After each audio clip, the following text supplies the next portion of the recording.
नमस्कार। प्रदेश का सबसे भरोसेमंद news channel India news Uttar Pradesh Uttarakhand आप देख रहे हैं और आपके साथ मैं हूं चंदन भारद्वाज। महाकुंभ विश्व के सबसे बड़े प्राचीन और धार्मिक उत्सवों में से एक है, जो धर्म, आस्था, संस्कृति का, परंपरा का, आध्यात्मिकता का प्रतीक है। महाकुंभ का इतिहास प्राचीन भारतीय संस्कृति की गहराइयों में समाया हुआ हजारों साल पुराना है। यह ऐसा शांतिपूर्ण आयोजन भी है जो आधुनिक युग की आपाधापी में लाखों लोगों को एक साथ लाता है। महाकुंभ में लाखों तीर्थयात्री स्वयं को पाप मुक्त करने और आध्यात्मिक शुद्धि के लिए पवित्र नदी में स्नान करते हैं।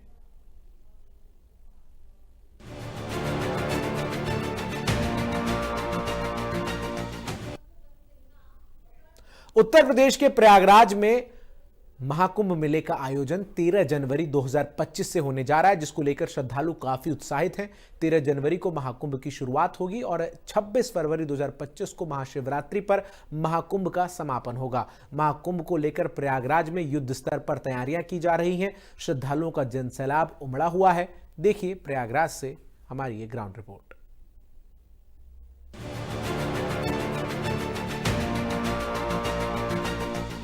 महाकुंभ 2025 की जहां तैयारियां इसमें जोर शोर पे चल रही हैं, तो महाकुंभ क्षेत्र में तो विभिन्न तरीके के जो बाबा हैं, जो संत हैं, वो महात्मा है, जिसको पूरी दुनिया देखना और जानना चाहती है, वो संगम क्षेत्र में आ रहे हैं। और लगातार आज हम बात करेंगे एक ऐसे बाबा जो मचान पे रहते हैं और मचान ही उनकी पहचान है। और आप देख सकते हैं ये जो मचान है ये बाबा का है, ये इनके जो गुरु महाराज थे ये उनका मचान है। और ये मचान हर समय यहीं रहता है कुंभ क्षेत्र में, चाहे जाड़ा हो, चाहे गर्मी हो, चाहे बरसात हो, इन सभी जगहों पर रहेगा। और साथ ही यहाँ पे धर्मध्वजा की जगह पे यहाँ पे दिव्य ज्योति जो है वो चलती है। आप देखिए ये बहुत ही दिव्य ज्योति है। ये साल के 365 दिन यहाँ पे रहती है और ये प्रज्वलित रहती है ये दिव्य ज्योति। आप देखिए किस तरह से ये जो भगवा रंग के जो झंडे में लगा हुआ है, साथ ही वहाँ पे सीढ़ियों से जाने का भी बना हुआ है। तो ये जो यही इस पहचान है इन बाबा की। और आज हम बात करेंगे उन्हीं बाबा से। और आपको देखिए कुटी में रहते हैं, साधना करते हैं, पूजन करते हैं और अर्चन करते हैं महाराज जी। और आज हम उन्हीं महाराज जी के बारे में आपको बताएंगे, जताएंगे कि वो बाबा जी से ही बात करते हैं। महाराज जी क्या नाम है, पहले अपना परिचय बता दीजिए। मैं रामदास यहीं पर रहता हूँ। महाराज जी ये बताइए कि आप कब से यहाँ पे कुंभ क्षेत्र में यहाँ पे आए और किस तरह से यहाँ पे साधना की, और कौन आपके जो गुरु थे वो किस तरह से थे, क्या अपने बारे में जरा विस्तार से जरा हमें बताएं। भैया देखिए, मैं यहाँ 2007 से हूँ और ये शिविर हमारा माघ मेले में भी लगता था। तो फिर ऐसे ही मन में विचार उठा किसी साधना को लेकर के, तो उस साधना को पूर्ण करने के लिए यहाँ रुक गए। ये मचान जो बना, ये दिव्य ज्योति जो लगाई गई है, जो यहाँ पे जलती रहती है, 365 दिन यहाँ पे रहता है, चाहे गर्मी हो, चाहे जाड़ा हो, चाहे बरसात। ये बिल्कुल इसका क्या महत्व है, क्या मतलब? जी, ये पूज्य बाबा का मचान है। मैं जिस परंपरा से आता हूँ वो ब्रह्मर्षि योग सम्राट श्री देवराहा बाबा सरकार की परंपरा है। तो ये हमारी परंपरा है, क्योंकि मंच के लिए बाबा कहा करते थे बच्चा यह मेरा स्वरूप है। तो सरकार की स्मृति में यह मंच बनाया जाता है।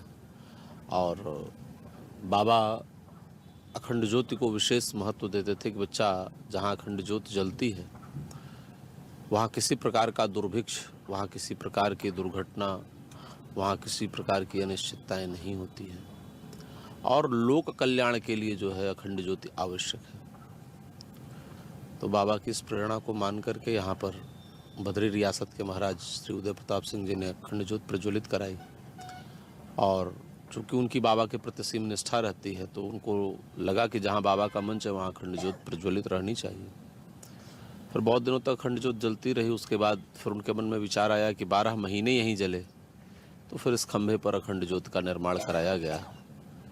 और ये खंभा भी चूँकि लकड़ी का है, पुराना हो गया है, तो अब दूसरे के स्तंभ को बनाने को लेकर के चर्चा चल रही है। बिल्कुल, ये धर्म सनातन धर्म की मतलब एक प्रतीक अब ये कुंभ क्षेत्र में बन चुका है। ये सनातन धर्म के लिए ये जाना जाने लगा है। ये दिव्य ज्योति जो है वो सनातन धर्म की प्रतीक हो गई है ये कुंभ क्षेत्र। हाँ, निश्चित यह तो देखिए, ज्योति जो है वो ब्रह्म का स्वरूप भी कहा गया है। भगवान नारायण का एक स्वरूप जो है वो ज्योति स्वरूप भी है ना। तो यह अखंड ज्योति जो है निश्चित रूप से सनातन धर्म के उत्थान के लिए ही जलाई जा रही है। जितने भी प्रकल्प संतों के द्वारा किए जाते हैं वह सनातन के उत्थान के लिए ही किए जाते हैं। तो यह अखंड ज्योति उनमें से एक प्रकल्प है। महाराज जी, एक तो अब की बार का जो कुंभ है बहुत दिव्य और भव्य होने की तैयारी चल रही है और कुंभ क्षेत्र जो है काफी बड़ा विस्तार किया जा रहा है, बड़ा भव्य बनाया जा रहा है, क्योंकि मुख्यमंत्री योगी आदित्यनाथ का भी सपना है कि अब की बार का जो कुंभ हो वो भूतो न भविष्यते ऐसा कुंभ होने का उनका भी परिकल्पना है। देखिए, निश्चित रूप से ऐसा होना भी चाहिए, क्योंकि वह जिस पद पर बैठे हुए हैं उस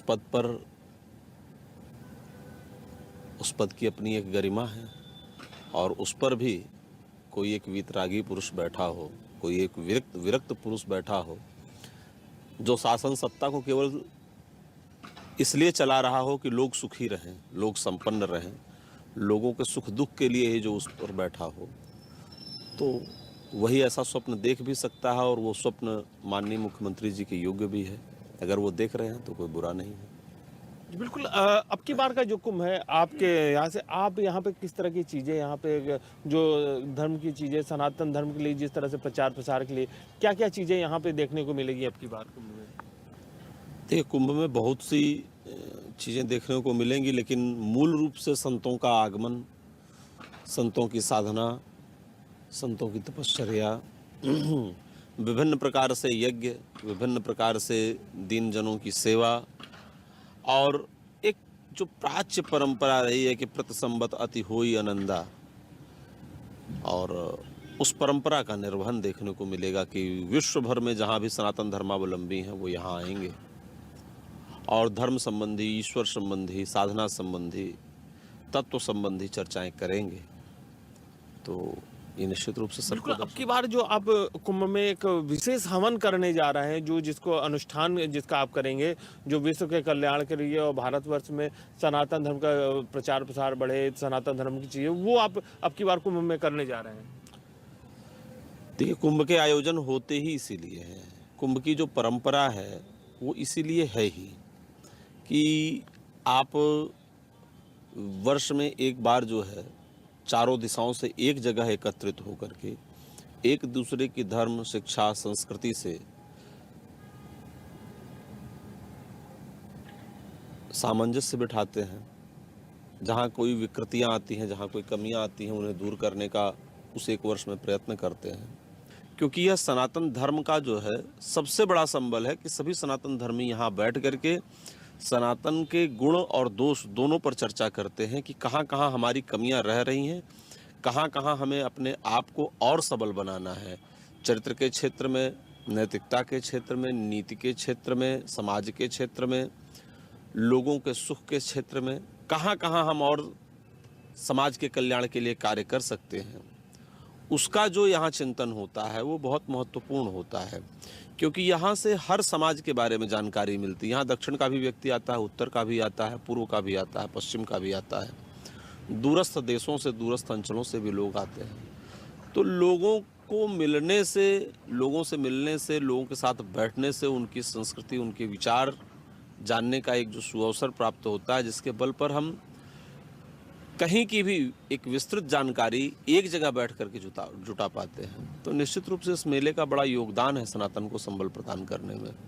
एक जगह बैठ करके सारी जानकारी को इकट्ठा कर लेना, एक जगह बैठ करके सब जगह अपनी बात को पहुंचा पाना, ये हमारे महापुरुषों की जो दूर नीति थी, जो दूरदृष्टि थी, उसी का एक उदाहरण है ये। अच्छा, साल के 365 दिन यहाँ रहना एक बहुत टिपिकल काम है, क्योंकि यहाँ पे बाढ़ क्षेत्र है, पानी भी भर जाता है, यहाँ डूब जाता है सब कुछ। यहाँ पे जो आप रहते हैं, जो एक संकल्प आपका है, वो किस तरह से होता है? देखिए, ऐसा मतलब अभ्यास की बात है। तो जब किसी चीज़ का अभ्यास न हो तो वो कठिन होती है, और जब किसी चीज़ का अभ्यास होने लगे या अभ्यास हो आपको तो बहुत सरल होती है। तो कोई जटिलता नहीं है, सब ठीक है।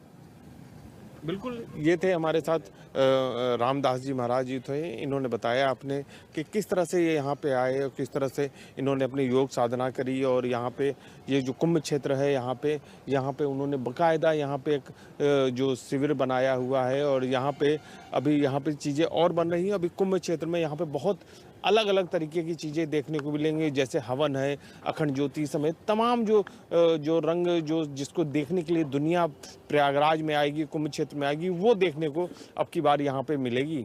Amit Srivastava, India news, Prayagraj.